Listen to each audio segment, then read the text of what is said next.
Bonjour. Je ne vous cache pas que je suis consterné.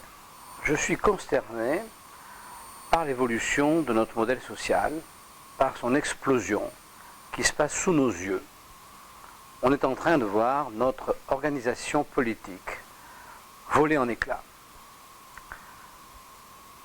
Non seulement on peut observer ça, mais en plus, personnellement, je suis terrorisé quand je vois que les réactions et les solutions proposées ne vont faire qu'empirer la situation par un défaut d'analyse.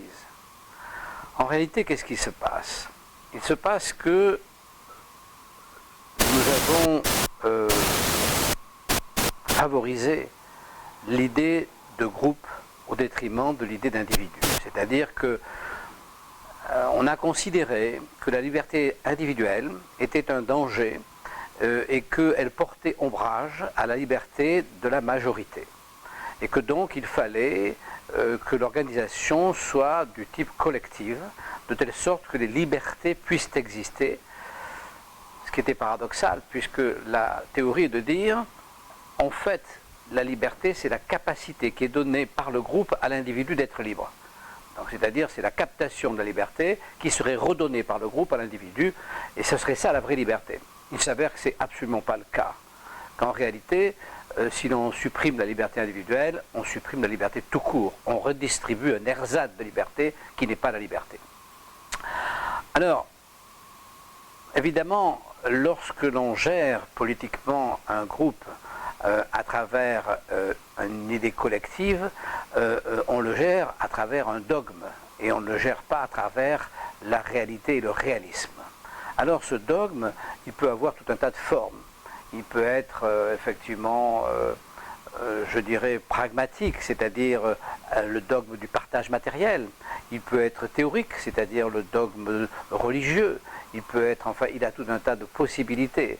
L'essentiel, l'inconvénient essentiel dans le dogme, c'est qu'il prétend être la règle qui va s'imposer à tous, c'est-à-dire qu'il élimine l'individu. Alors, là-dessus, on rencontre Daesh. Mais je dirais que nos jeunes qui vont vers Daesh, en quelque sorte, ils sont précablés. Ils sont précablés parce que, qu'est-ce qui se passe? On leur a appris depuis leur enfance, souvent dans leur famille, et plus particulièrement à l'école, qu'en réalité leur avenir dépend du groupe.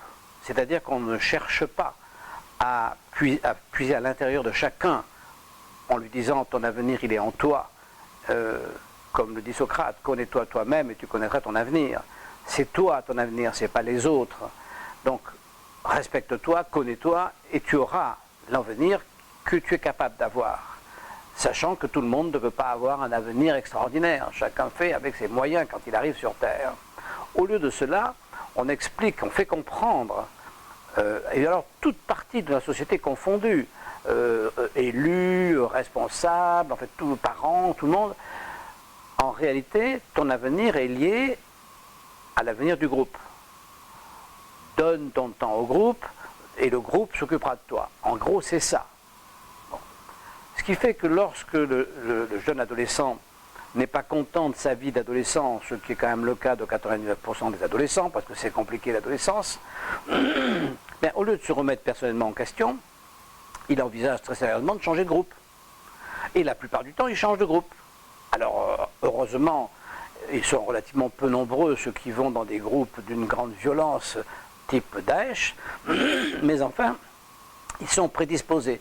Nos jeunes gens, nos jeunes filles sont prédisposés à penser intellectuellement que les difficultés qu'ils rencontrent ne sont solubles que par un changement de groupe. Alors ce changement de groupe peut être à l'intérieur de leur propre groupe, c'est-à-dire que si nous avons une politique dite de droite, ils veulent une politique dite de gauche, s'ils ont telle religion, ils en veulent une autre, etc. Enfin, si leurs parents sont bourgeois, ils veulent absolument être prolos, si leurs parents sont prolos, ils veulent être bourgeois, enfin, ils ont envie de changer de groupe. Et en cela, ils se trompent complètement, parce qu'en réalité, ce n'est pas le groupe qui compte, évidemment, ce sont eux. C'est leur vie, chaque vie est individuelle, chaque vie n'appartient qu'à celui qui l'a, et de la même manière, chaque mort n'appartient qu'à chacun de nous. Donc nous sommes une entité, et nous vivons par nécessité en groupe, mais uniquement par nécessité. Nous n'avons pas vocation à vivre d'une manière grégaire. Nous nous regroupons quand il faut aller à la chasse, c'est-à-dire quand il faut en réalité protéger notre individualité et que le manque de force que la nature nous a donné, parce que nous sommes quand même un des animaux les plus fragiles, donc cette manque de solidité naturelle est compensée par la capacité que nous avons à nous regrouper en meute lorsqu'il y a un problème, mais uniquement lorsqu'il y a un problème. Lorsqu'il n'y a pas de problème, ou pour de tas d'autres solutions que des gros problèmes, la meute devient une contrainte lourde. Et donc nos jeunes qui sont très câblés par notre collectivisme sont évidemment tout trouvés pour chercher un autre dogme, un autre idéal collectif pour essayer d'être bien dans leur peau. Ce qui évidemment ne les arrange pas du tout, parce qu'on voit très bien que chaque fois qu'un jeune adolescent change de groupe, il n'a pas de satisfaction au bout. Il n'a de satisfaction que s'il fait la démarche personnelle de devenir un homme unique, ce qu'il est en naissant. Alors à ça, il faut rajouter la propagande. À cet inconvénient massif, il faut rajouter la propagande qui est indécente. Par exemple, quand on vous dit la larme à l'œil, que ben oui, tout ce qui s'est passé, c'est la faute à personne, et qu'on va immédiatement, évidemment, donner plus de pouvoir, par exemple au juge, par exemple au commissariat de police, à la police, etc. Quand on vous dit que tout ça marche, c'est faux. Évidemment, ça ne marche pas, ça ne peut pas marcher. Ça ne peut pas marcher parce que c'est comme ça. Ça peut marcher que dans des cas spécifiques, toujours pareil, quand le groupe est nécessaire. Mais dans l'absolu, ça ne marche pas. Vous prenez, il ne faut jamais avoir été dans un commissariat de police, jamais de sa vie, pour imaginer que ça marche. Un commissariat de police est fait d'un certain nombre de policiers. Bon, déjà, c'est plus un métier très honorifique, donc déjà, c'est pas l'élite qui y va. Mettons que, comme partout dans toute la société, mettons qu'il y ait 10% de types de bonne qualité. Sur un commissariat où, mettons, ils vont être 150, mettons qu'il y ait 15 types de bonne qualité, ce qui est très probable. Puis, mettons aussi qu'il y ait 15 crapules, ce qui est parfaitement probable aussi. Donc, il y a 15 types de bonne qualité, intelligents, sensibles, humains, 15 crapules, perverses, vicieuses. Au milieu de ça, vous avez 70% de gens indifférents. Mais ces 70% de gens indifférents, dans la mesure où ils sont déresponsabilisés, ils ne vont pas prendre de décision et ils vont fatalement aller dans le giron des 15% de gens pas clairs. Parce que ceux qui sont intelligents, au bout d'un moment, ils vont voir que, après tout, ça ne marche pas. Bon, si ça ne marche pas, le mieux, c'est d'essayer de faire en sorte d'être le moins impliqué possible. Bon, parce que de toute façon, ça ne marchera pas. Donc, ceux qui sont crapuleux, eux, ont intérêt à faire fonctionner le machin. Donc, ça veut dire que, si vous voulez, quand vous rentrez là-dedans, en tant que commissariat, ça se passe mal tout de suite. Tout de suite. Déjà, à la réception, on commence à vous agresser. Tout de suite. Bon, c'est pareil chez les magistrats. C'est pareil partout. C'est pareil partout parce que vous n'êtes pas un partenaire client, vous êtes un usager. L'usager, c'est rien. L'usager, c'est rien. C'est là pour... ça n'existe pas un usager, ça ne compte pas. Bon, vous n'êtes pas respecté en tant qu'individu. Vous êtes un morceau du groupe qui vient demander quelque chose dont tout le monde se fout, et donc vous êtes un usager. Bon. Donc tout ça fait que, si vous voulez, il n'est pas très difficile d'imaginer et de voir qu'arrive le pire. Le pire est devant nous et le pire arrive, parce qu'il n'y a pas de solution, parce que toutes les propositions qui nous sont faites sont toutes encore pires que le pire. Donc, moi je suis très malheureux de voir arriver mes enfants, mes petits-enfants, dans un monde qui va exploser. Alors après cette explosion, quelquefois ça tourne bien, quelquefois ça tourne mal, ça ne tourne pas toujours bien. Il faut se rappeler que nous, on a l'impression que la guerre de 40 a été formidable, parce qu'après, on a eu la liberté et on a eu les 30 glorieuses.